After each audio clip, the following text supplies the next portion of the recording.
नुकसान की तो बात छोड़िए मत, नुकसान पूरा हो रहा है। 70 से 80% धंधा मार खाया हुआ है इस समय।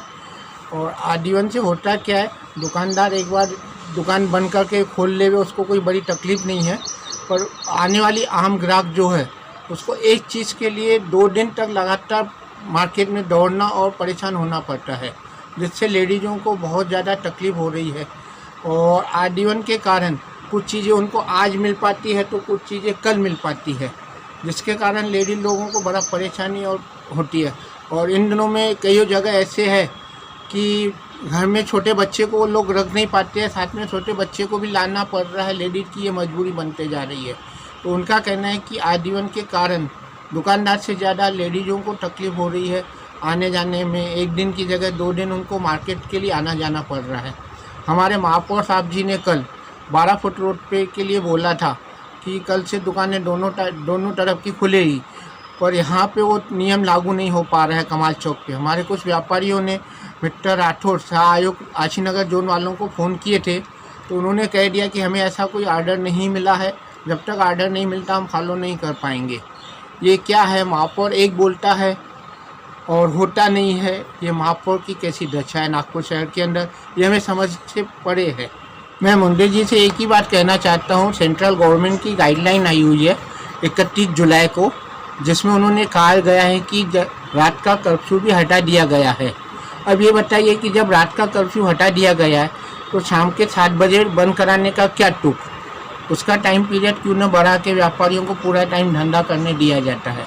रही आजीवन की बात और जनता कर्फ्यू की बात, दुकानदारों ने 100% 100% से उनको मुंडे साहब को कोऑपरेट किए, सब किए। उस समय पेशेंट भी कम मिले। उसके बाद इन्होंने वादा किए थे कि हम आजीवन ख़त्म करेंगे। वो आजीवन क्यों नहीं ख़त्म कर पा रहे, एक क्वेश्चन चिन्ह लगा हुआ है आम व्यापारी के बीच में। और आजीवन के कारण होने वाली तकलीफें पब्लिक को बहुत ज़्यादा हो रही है।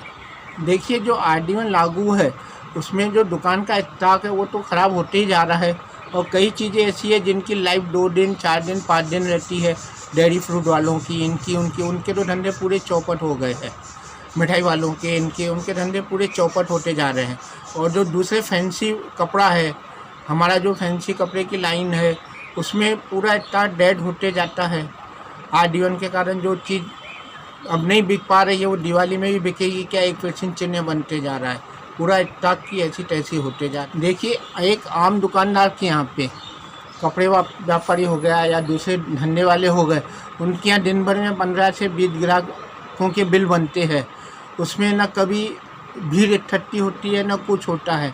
और दुकानदार बाकायदे ग्राहकों को मास्क देता है, सैनिटाइज करता है, काउंटर साफ करते हैं, ये सब चीज़ें होती है।